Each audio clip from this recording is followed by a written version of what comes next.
Hello दोस्तों, आज मैं आपको बताने वाला हूँ प्रिस्क्रिप्शन क्या होता है, इसकी डेफिनेशन क्या होती है और उसके पार्ट्स ऑफ कंपोनेंट्स क्या होते हैं और इसका पूरा एक फॉर्मेट क्या होता है।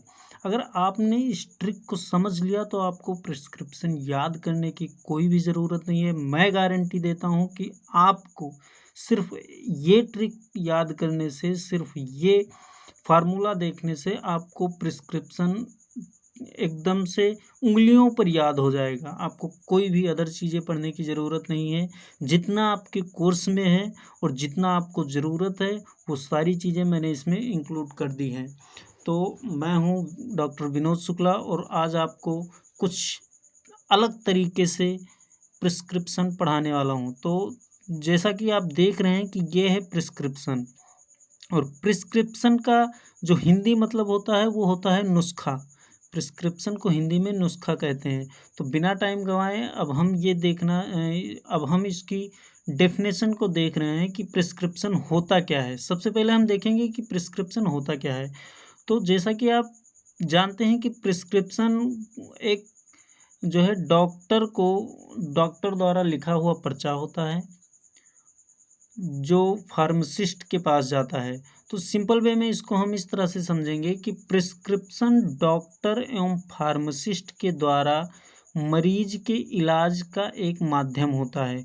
प्रिस्क्रिप्शन क्या होता है? प्रिस्क्रिप्शन एक ऐसा पर्चा होता है जो डॉक्टर और फार्मासिस्ट के द्वारा मरीज के इलाज का एक माध्यम होता है। और प्रिस्क्रिप्शन जैसे इसे अगर हम इंग्लिश में बोलना चाहें तो इसको सिंपल वे में हम बोल सकते हैं कि prescription is the connecting link between doctor, pharmacist and patient, क्योंकि ये तीनों से जुड़ा हुआ है। अब अगर हम बात करें इसके डेफिनेशन की, तो सिंपल वे में इसका डेफिनेशन ये है कि प्रिस्क्रिप्शन जो होता है वो डॉक्टर के द्वारा मरीज को दिया जाता है, जो कि फार्मासिस्ट के लिए एक लिखित आदेश होता है, जिसमें एक डॉक्टर फार्मासिस्ट को यह लिखित आदेश देता है कि औषधि को किस प्रकार से तैयार करना है और कितनी मात्रा में किस माध्यम से मरीज को देना होता है।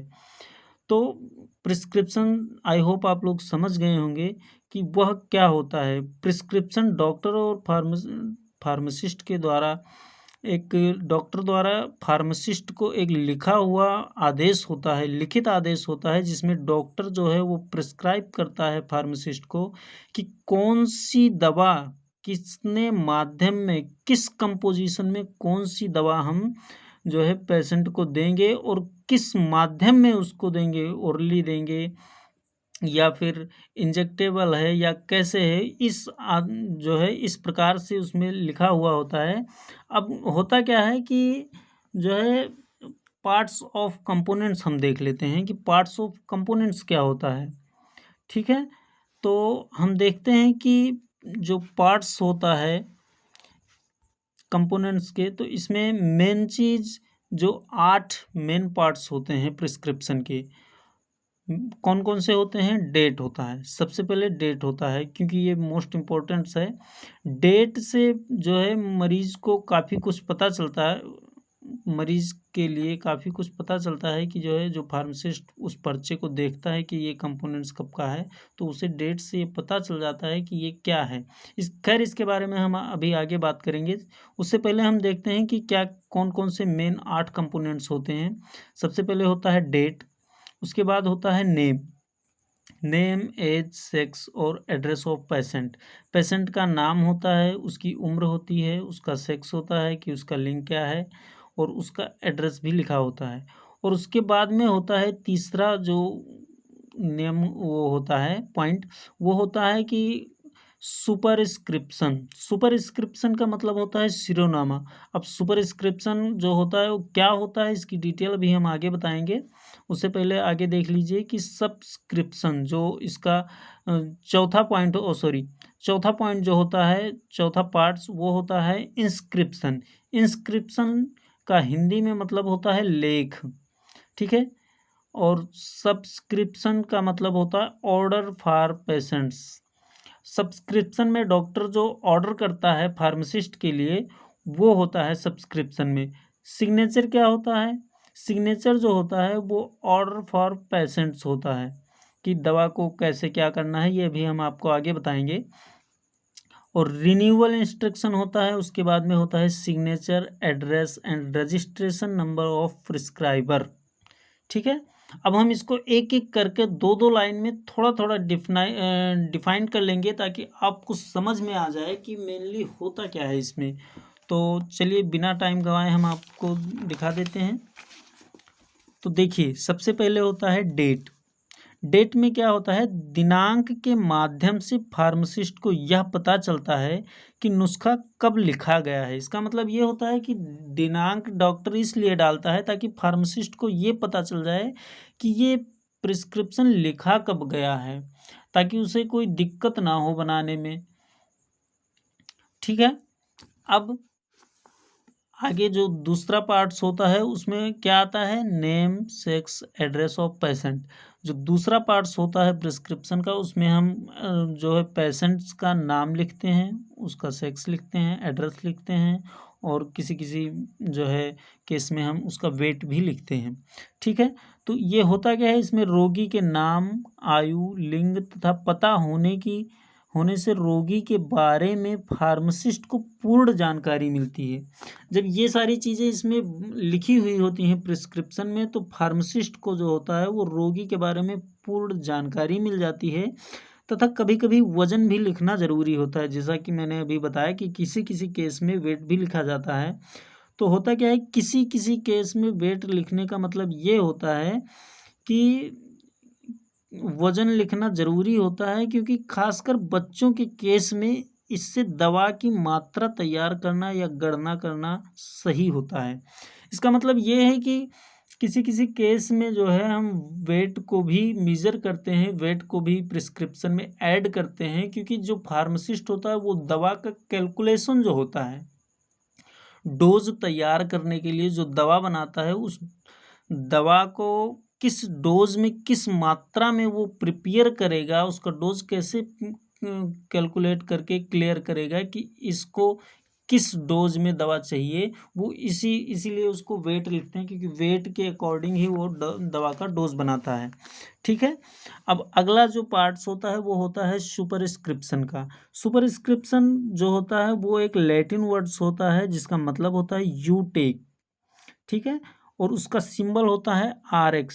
आप लोगों ने अक्सर ही देखा होगा, जब कोई डॉक्टर पर्चा लिखता है, जब कोई डॉक्टर प्रिस्क्राइब करता है, तो RX सबसे पहले लिख देता है। इसका मतलब होता है यू टेक। इसको हम गॉड गिफ्टेड या गॉड सिंबल भी बोलते हैं। क्या बोलते हैं?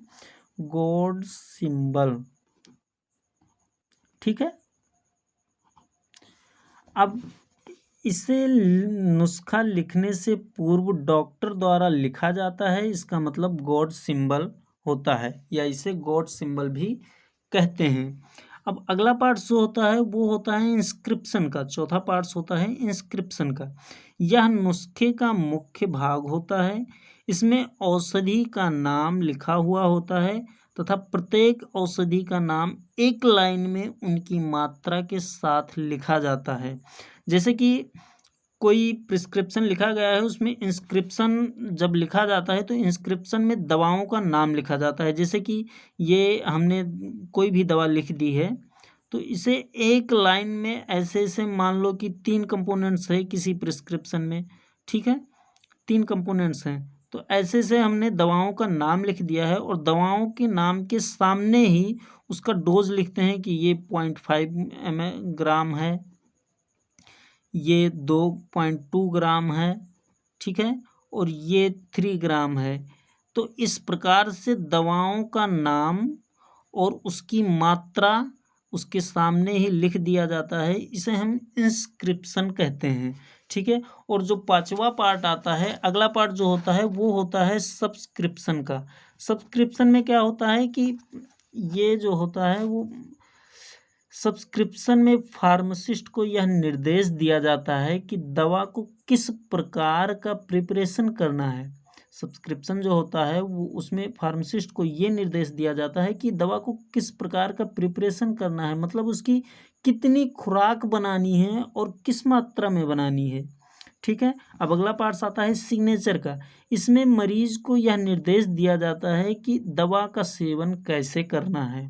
मतलब मरीज को यह बताया जाता है या लिखकर दिया जाता है कि दवा का सेवन कैसे करना है। जैसे कुछ दवाएं होती हैं खाली पेट खाई जाती हैं, कुछ खाना खाने के आधे घंटे बाद खाई जाती हैं, कोई दवा गर्म पानी से खाई जाती है, कोई दवा दूध से खाई जाती है। तो इस प्रकार का जो प्रिस्क्रिप्शन होता है वो उसमें लिखा हुआ होता है, उसको हम सिग्नेचर बोलते हैं। ठीक है।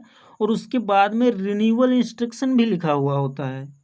रिन्यूअल इंस्ट्रक्शन में क्या होता है कि इसमें डॉक्टर यह निर्देश देता है कि दवा को कितने समय के बाद बदलनी है। रिन्यूअल इंस्ट्रक्शन में डॉक्टर यह लिख देता है कि इतने, जैसे मान लो कि 15 तारीख से 20 तारीख तक ये दवा आपको चलेगी, और उसके बाद में 20 तारीख के बाद में मतलब 21 तारीख के आगे जो होता है वो उसमें आपकी दवा को में कुछ चेंजिंग की जाएगी। तो ये होता है रिन्यूअल इंस्ट्रक्शन। मतलब 20 तारीख तक आपकी दवा है तो आप 21 तारीख को फिर से ला करके दिखाएंगे, आपकी दवाओं में कुछ चेंजिंग होगी। क्या होगी? चेंजिंग होगी। आपकी दवाओं में कुछ चेंजिंग होगी।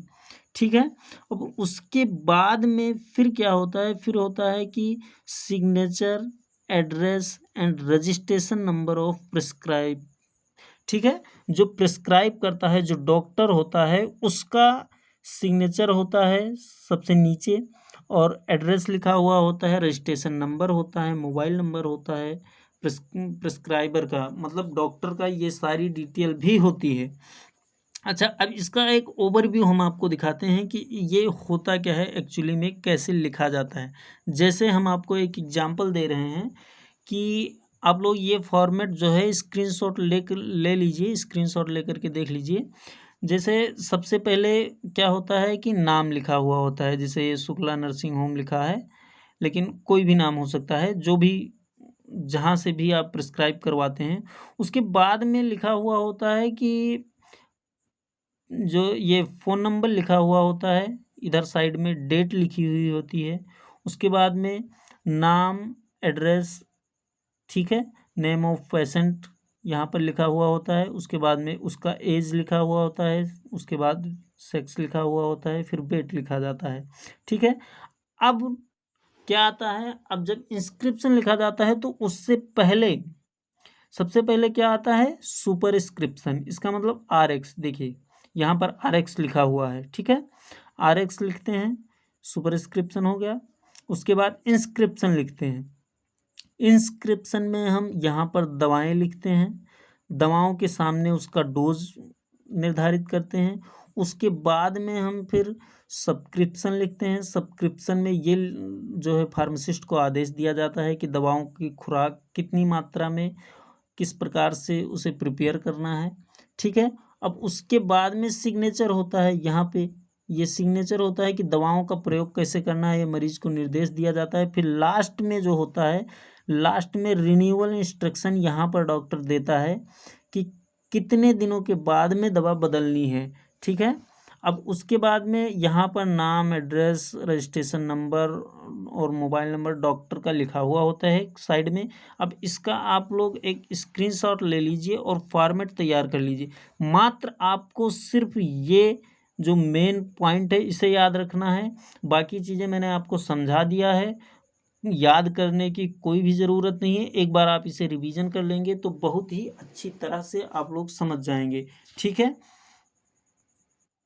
आई होप ये वीडियो आपको बहुत ही अच्छी लगी होगी, और अगर आपको ये वीडियो अच्छी लगी है तो प्लीज़ वीडियो को लाइक करें, सब्सक्राइब करें, और अगली वीडियो आप किस टॉपिक पर चाहते हैं हमें कमेंट सेक्शन में कमेंट करके बताइए। हम डेफिनेटली आपके कमेंट का रिप्लाई करेंगे, और आपकी अगली टॉपिक जो भी टॉपिक आप चाहते हैं वो टॉपिक पर वीडियो अगली बार हम ज़रूर से ज़रूर आपको ला करके प्रोवाइड करेंगे, और कोशिश करेंगे कि बेहतर से बेहतर तरीके से आपको नई नई ट्रिक के द्वारा आपको वो टॉपिक बताएं जिससे आपको बहुत ज़्यादा दिक्कत ना हो, याद करने में कोई दिक्कत ना हो। नई नई ट्रिक आपके सामने लाते रहेंगे। तो नमस्कार दोस्तों, जय हिंद।